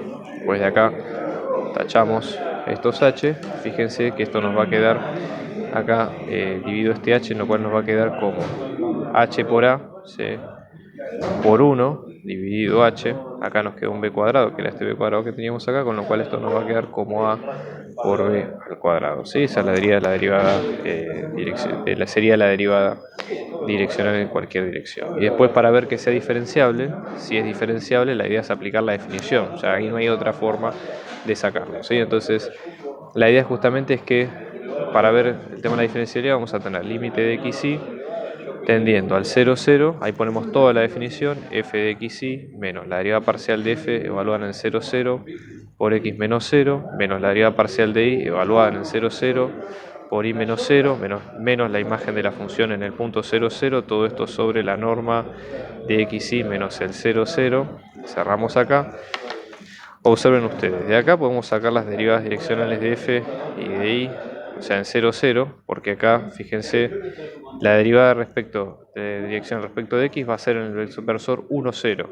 1 por 0 al cuadrado nos da 0, 0 por 1 al cuadrado también nos da 0, con lo cual ambas derivadas direccionales valen 0, estos dos términos se anulan, y también por definición la imagen en 0, 0 habíamos dicho que era 0, con lo cual, y otra cosa aparte acá, la norma de xy menos 0, 0 es lo mismo que hablar de la norma de xy, que esto es lo mismo que raíz de x al cuadrado más y cuadrado, ¿no? Bueno, si simplificamos todo, ¿sí?, para que se entienda un poco más el concepto, esto lo que nos va a quedar va a ser f de xy, que en este caso nos va a quedar como x por y cuadrado sobre x al cuadrado más y cuadrado dividido, si dividido lo volvemos a poner de esta forma para que sea más prolijo, raíz de x al cuadrado más y cuadrado sobre 1, y esto nos va a quedar finalmente como el límite de xy tendiendo al 0, 0 de x por y cuadrado sobre x al cuadrado más y al cuadrado, todo esto a la 3 medios. ¿Sí? Entonces la lógica es exactamente igual que en el caso anterior, es decir, Para resolver este límite lo que hay que hacer es probar que el límite no tiende a cero, y eso se puede resolver mediante cualquier ecuación que en este caso nos dé a nosotros, o cualquier curva que nos dé distinto de cero por empezar. Bueno, entonces en este caso, de vuelta vamos a probar por otra curva, ¿sí? Si probamos, por ejemplo, por la curva que hemos probado antes, y igual a x, la función identidad. Si no quieren hacerlo así, también pueden pensar con rectas que pasen por el origen, es decir, rectas de la forma y es igual a m por x, si es indistinto también funciona. ¿Okay? Entonces en ese caso, fíjense, de esta forma, por y igual a x, nos va a quedar límite de xy tendiendo al 0, 0, ¿no? De x por x al cuadrado, todo esto sobre x al cuadrado más x al cuadrado a la 3 medios, y si ustedes simplifican esto les va a quedar 1 sobre 2 a la 3 medios. Claramente esto es distinto de 0, por ende la función no es diferenciable. Y después, otro de los puntos que preguntaba es hallar los versores por los cuales la derivada direccional puede ser máxima, mínima y nula, identificando los valores de cada una de esas variables, ¿no? Entonces, en este caso, por ejemplo, habíamos dicho que la derivada parcial respecto de b en un punto 0, 0, esto nos va a quedar como, acá en este caso, a por b cuadrado, ¿no? Entonces, una forma, para que sea más sencillo, sería pensar lo siguiente: si el vector nos va a quedar como AB, y la norma de AB, por definición, va a ser 1, esto nos permitiría pensar que a cuadrado más b cuadrado, en raíz cuadrada nos va a quedar 1, esto elevando al cuadrado en ambos lados, vamos a tener que a cuadrado más b cuadrado nos va a quedar 1, con lo cual b cuadrado nos va a quedar 1 menos a cuadrado, ¿sí? Y esto, reemplazándolo acá, esto nos puede quedar como a por 1 menos a cuadrado, ¿sí? Y entonces en este caso, a, ¿sí? Por el hecho de que tenemos la norma que está en 1, vamos a tener que a va a valer entre 1 y menos 1. Recuerden que el versor AB está circunscrito a una circunferencia de centro 0, 0 y radio 1, ¿sí? Entonces tengan a bien resguardar ese concepto en particular, por eso la está en este intervalo, ¿sí? Bueno, después, ¿para qué expresiones, por ejemplo, en este caso, cómo podemos pensar esto como función, ¿sí? En este caso, ¿no? Es decir, la función derivada parcial en b en 0, 0 nos va a quedar como menos a al cubo más a. Entonces deberíamos estudiar un poco esta función en ese intervalo, ¿no? Donde a pertenece a menos 1, 1. Entonces fíjense ustedes, vamos a ver, ¿se anula en algún punto esta función? ¿Sí? Entonces, f', llamémosle a esta f, ¿no?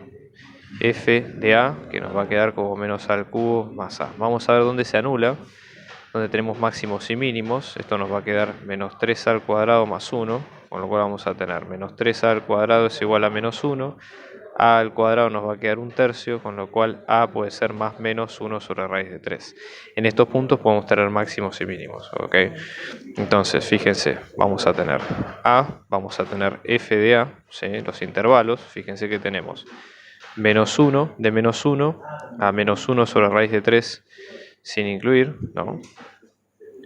Después, acá yo por las dudas le incluiría el menos 1 como imagen para ver cuánto nos da. Después vamos a tener menos 1 sobre raíz de 3, ¿sí? Vamos a tener de menos 1 sobre raíz de 3 sin incluir a el que sigue, que es 1 sobre raíz de 3. Después tenemos 1 sobre raíz de 3 y después tenemos de 1 sobre raíz de 3 a 1 positivo, ¿no? Y finalmente acá en 1. Y después de cada uno de estos puntos que nosotros vemos acá, ¿qué pasa, por ejemplo, con la función derivada también? Entonces vemos que en estos dos la función derivada vale 0, ¿sí? ¿Qué pasa en los intervalos del costado? Vamos, si ustedes reemplazan cualquier punto, acá les va a quedar negativo, ¿sí? De este lado, o sea que la función viene decreciendo, o sea, negativo, la función viene decreciendo, después pasa positivo, la función va creciendo, ¿sí? Acá, perdón, 0 me equivoqué yo. Y después pasa a decrecer nuevamente, con lo cual acá lo que tenemos es un mínimo, ¿sí? Y acá tenemos un mínimo local y acá tenemos un máximo, ¿sí? Para entender un poco la idea. Entonces, en este caso, ¿sí? Fíjense en lo que tenemos acá es que después tenemos que fijarnos si usemos, digamos, el gráfico, ¿no? Esto nos va a quedar, ¿no? Para menos 1 y 1, nos va a quedar, y en este caso tendríamos 1 sobre raíz de 3 y menos 1 sobre raíz de 3, tendríamos el mínimo acá, el máximo acá, y que esto venga de esta forma, ¿no? Entonces, fíjense acá, para las derivadas de cada versor, ¿no? Entonces, en la primera derivada, ¿sí? Esto sería f en menos 1 sobre raíz de 3. Esto nos va a quedar como 2 sobre 3 raíz de 3. Y f en 1 sobre raíz de 3.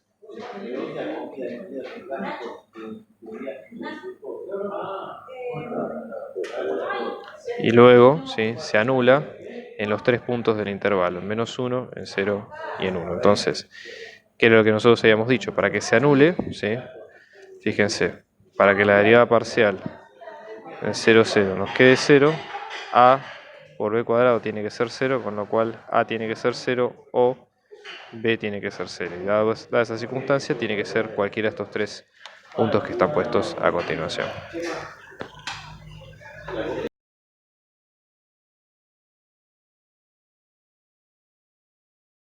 En el caso 39, acá lo mismo, ¿no? Diferenciabilidad, continuidad, diferenciabilidad y derivadas parciales para esta función, ¿no? Entonces, acá la idea, en general, podemos pensarlo de la siguiente manera, ¿no? Tratemos de calcular para la continuidad de la función.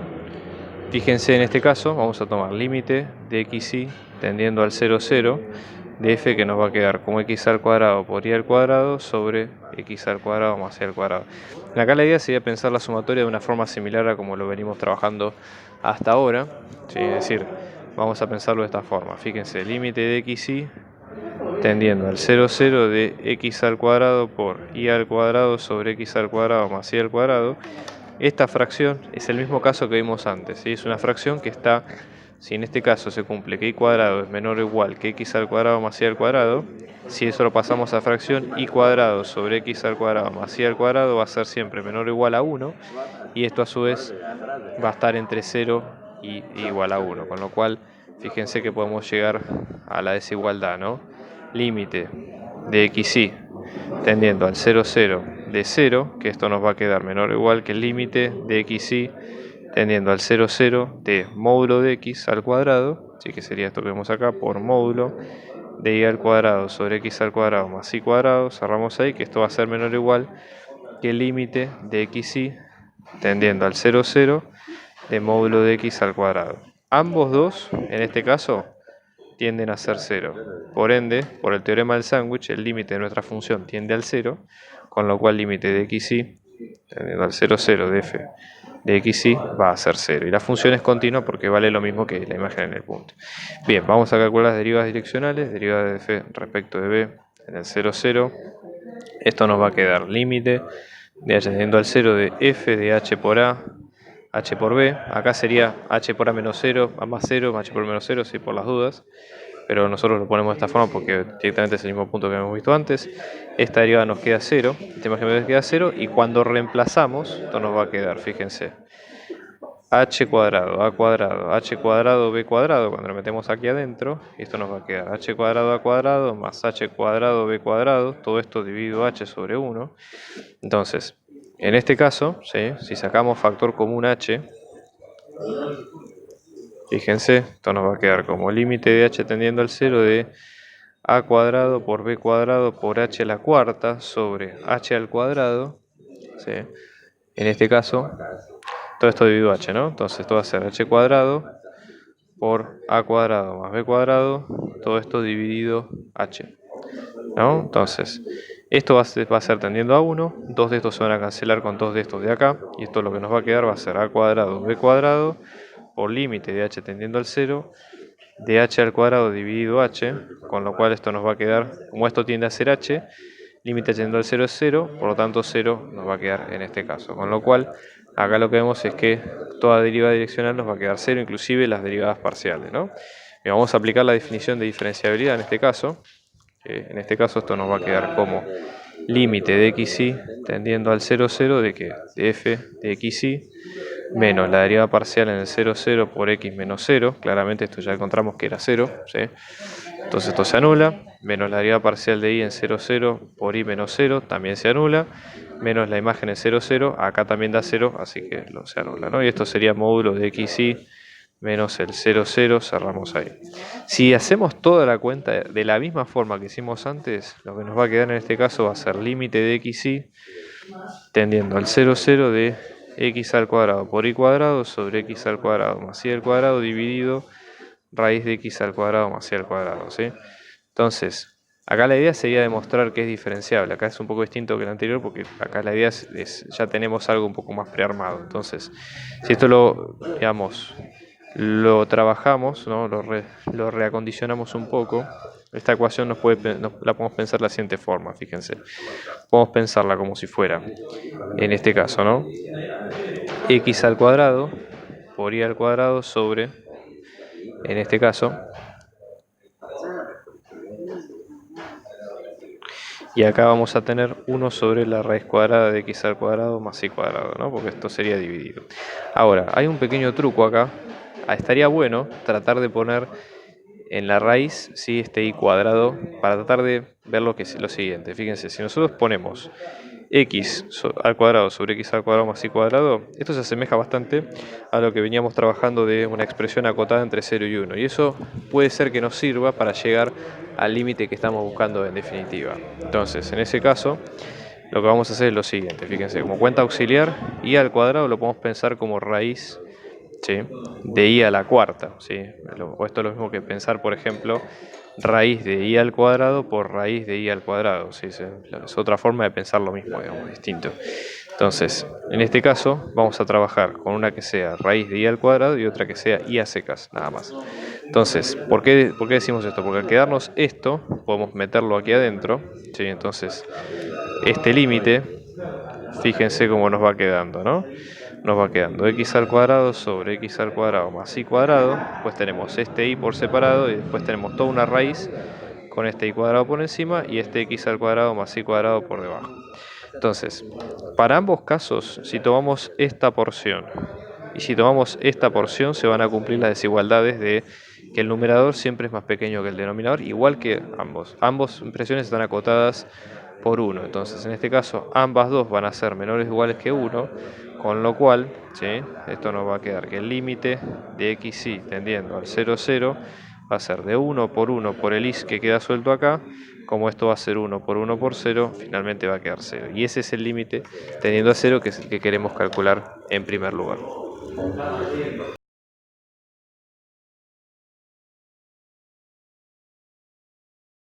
Vamos a ver el caso ahora, en el ejercicio 42, donde vamos a ver lo siguiente. Fíjense, vamos a tener esta función x al cuadrado más y al cuadrado por seno del recíproco de la primera expresión para todo xy distinto del 0, 0, y luego 0 para todo xy igual a 0, 0, ¿no? Entonces, la idea es tratar, en base a esto, sí, de estudiar de vuelta la continuidad, la diferenciabilidad de la función y ver un poco qué es lo que va sucediendo, ¿no? La idea es demostrar que f sea diferenciable en 0, 0, pero que las derivadas parciales de primer orden no son continuas en el punto. Entonces, nada, vamos a verlo de las dos maneras, ¿no? Entonces, vamos a ver, por ejemplo, primero el tema de la continuidad, como hacemos siempre, ¿no? El protocolo sí no se mantiene. En este caso, para la continuidad, la idea sería ver cuánto nos da el límite de xy tendiendo a 0, 0 de esta función. Vamos a hacer primero una sustitución simple a ver si esto ocurre, ¿no? Esto nos va a quedar 0 al cuadrado más 0 al cuadrado, todo esto por seno de 1 sobre 0 al cuadrado más 0 al cuadrado. Más allá de que a lo mejor uno diga, bueno, dividir por 0 no se puede, y digamos en este caso esto sería un valor de algo que tiende a ser infinito, pero no nos olvidemos de que estamos hablando de una función acotada, como es el caso de seno, ¿sí?, que esta función está acotada entre menos 1 y 1. Por ende, 0 por acotado, este es el famoso caso de 0 por acotado, ¿sí?, porque pasa que es un número oscilante, al multiplicarlo por 0, digamos, se hace 0, con lo cual este límite nos da 0 y coincide con el límite de la función, lo cual buenísimo, ya tenemos un punto a favor. Después, vamos a ver qué pasa con las derivadas direccionales, ¿sí?, de la función. Por ejemplo, las derivadas direccionales o derivadas parciales, ¿no?, como para tener una idea. Vamos a ver, en este caso, las derivadas direccionales, por ejemplo. En este caso esto sería, de vuelta, ¿no?, derivada de f respecto de b en el punto que es el 0, 0, recordando acá que el vector va a ser a b, donde la norma de ese vector nos va a quedar 1, ¿sí?, por caso. Entonces esto nos va a quedar como el límite de h tendiendo al 0 de f de h por a, h por b, menos f en 0, 0, acá restamos el 0, 0 directamente, sobre h ¿sí? Entonces, en este caso, esto nos va a dar 0. ¿Sí? Acá vamos a tener, fíjense, límite de h tendiendo al 0 de h cuadrado, ¿sí? Por a cuadrado más b cuadrado, todo esto por seno de 1 sobre h cuadrado por a cuadrado más b cuadrado, cerramos ahí, todo esto sobre h, bueno, a cuadrado más b cuadrado es 1, que es la norma que habíamos dicho al principio. Después, uno de estos h se van a cancelar. Acá va a dar lo mismo, ¿sí? Entonces vamos a tener de vuelta límite de h tendiendo al 0 de h por seno de 1 sobre h cuadrado, y vuelve a darse el caso del tema de la continuidad. Fíjense, esto va a ser 0 por seno de un número que tiende a ser infinito, pero no importa porque sigue siendo 0 por acotado, y esto vuelve a ser 0. Eso quiere decir que toda derivada direccional va a ser nula en ese punto, las derivadas parciales inclusive, obviamente, ¿no? Bueno, después de eso la idea sería tratar de ver si es diferenciable la función. Entonces vamos a ver, f es diferenciable, y en esto, como ya ustedes saben, no queda otra que calcular la que sería la diferenciabilidad por definición. Entonces, en este caso vamos a tener límite de xy tendiendo al 0, 0 de f de xy menos f derivado en 0, 0 por x menos 0 menos fi derivado en 0, 0 por y menos 0 menos f en 0, 0, todo esto sobre la norma de xy menos 0, 0, norma acá. Entonces, esto vale 0, como ya habíamos probado acá, esto también vale 0, esto también vale 0, y esta imagen de xy es directamente reemplazar este cuenta. Ahora, la norma de xy, que es lo mismo que decir la norma de x menos 0, 0, esto nos va a quedar como x al cuadrado más y cuadrado raíz cuadrada, ¿no? Entonces, ¿cómo nos va a quedar la cuenta? La cuenta nos va quedando así. Acá lo que se puede pensar también es como si fuera este término de acá arriba como una raíz al cuadrado de lo mismo. Entonces se nos va a cancelar ambos términos. En este caso esto nos va a quedar como, si hacemos sustitución directa, 0 cuadrado más 0 cuadrado por seno de 1 sobre 0 cuadrado más 0 cuadrado. Con lo cual esto nos va a quedar de vuelta 0 por acotado y nos va a quedar 0, ¿no? Entonces eso para tener una idea. Bueno, y después el punto que es interesante acá es tratar de probar que la función tiene las derivadas o no es de clase C1, es decir, la función derivada parcial o ambas funciones derivadas parciales no son continuas en el origen. Nosotros habíamos dicho que las dos derivadas parciales valen 0 en el origen, pero no habíamos dicho nada acerca de cuánto valían las funciones derivadas parciales en el resto del dominio. Entonces, recordemos que acá nuestra función, fíjense, la función en definitiva va a quedar de esta forma, con lo cual podríamos calcular la función derivada parcial, ¿sí? Definida en el dominio, en todo un dominio, digamos, para x distinto de 0, 0, y después ver si esa función es continua, ¿no? Entonces, fíjense, vamos a calcular, esto sería la función derivada parcial respecto de x, nos va a quedar, ¿no? Si hacemos la derivada con las reglas y demás, esto nos va a quedar como, en este caso, 2 por x por seno de 1 sobre x al cuadrado más y al cuadrado, ¿sí? Más x al cuadrado más y al cuadrado por coseno de 1 sobre x al cuadrado más y al cuadrado por menos 2x sobre x al cuadrado más y al cuadrado, todo esto al cuadrado. O sea que todo esto que acabamos de ver vale para todo xy distinto del 0, 0, ¿no? Y después vale 0 para todo xy igual al 0, 0, y esto sale justamente de la derivada direccional que calculamos al principio, que habíamos hecho al principio de todo, ¿no? Más o menos. De la misma forma, si nosotros, fíjense, ¿no? Si nosotros, acá podríamos simplificar un poco más la cuenta, ¿no? Pero fíjense que, supongamos que lo hacemos solamente respecto de x, si lo hacemos respecto de y también vale, digamos, pero como para que se vea un poco la idea. Entonces tenemos que ver, fx es continua, ¿sí? En 0, acuérdense lo siguiente, si la función no es de clase C1 en una de las derivadas parciales, no es de clase C1 en todo, más allá que a lo mejor por ir por separado lo sea, pero que sea de clase C1 quiere decir que las dos justamente lo sean. Entonces vamos a calcular límite de xy tendiendo al 0, 0 de la derivada parcial de x en xy, que esto implica el límite de toda esta expresión. Entonces fíjense, esto nos va a quedar 2 por 0 por seno de 1 sobre algo que tiende a ser 0, porque es la suma de 0 cuadrado más 0 cuadrado, y acá después tenemos, en este caso, acá, fíjense que lo que nos había quedado es, esto si nosotros, para hacer un poco una simplificación, podríamos simplificarlo nos va a quedar así. O sea, vamos a tener menos 2 por 0 por coseno de 1 sobre algo que tiende a ser 0 también. ¿Sí? Entonces fíjense, en este caso, fijamos por lo menos acá como detalle principal, qué es lo que sucede en este caso, ¿no? Porque acá vamos a tener algo que tiende a ser 0 acá, con lo cual, si bien esto tiende a ser 0, este caso es un poco más controvertido, tenemos que ver qué es lo que sucede, ¿no? Límite de xy tendiendo al 0, 0 de toda esta expresión, ¿no? Menos 2 por x sobre x al cuadrado más y cuadrado, todo esto por coseno de 1 sobre x al cuadrado más y cuadrado. Como acá no es tan obvio lo que pasa, entonces la idea sería tratar de ver si probando por algún tipo de curva el límite puede cambiar. Entonces fíjense, nosotros supongamos que podemos probar esto a través de una curva, supongamos que sea y igual a x, por ejemplo, ¿no? Entonces, en este caso la curva, vamos a tomar que sea y igual a x, con lo cual fíjense, vamos a tener límite de x tendiendo al 0, 0, esto nos va a quedar menos 2x sobre x al cuadrado más x al cuadrado va a dar 2x al cuadrado por coseno de 1 sobre 2x al cuadrado. Entonces en este caso, fíjense, acá lo que vamos a tener es que esto se cancela, va a ser menos 1 sobre algo que tiende a x, con lo cual menos 1 sobre algo que tiende a ser 0, con lo cual tiende a ser infinito, pero esto oscila permanentemente, porque obviamente coseno es una función que está acotada entre menos 1 y 1.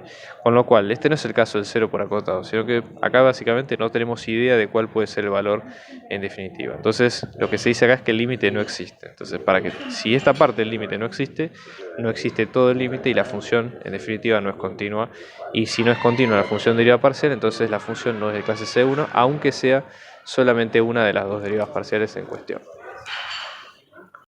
Estamos organizando clases particulares, individuales y grupales para apoyo a las materias parciales y finales, así que abajo dejamos nuestro dato de contacto para si ustedes quieren contactarse y seguir averiguando de la clase lo pueden hacer. Un abrazo grande y muchos éxitos.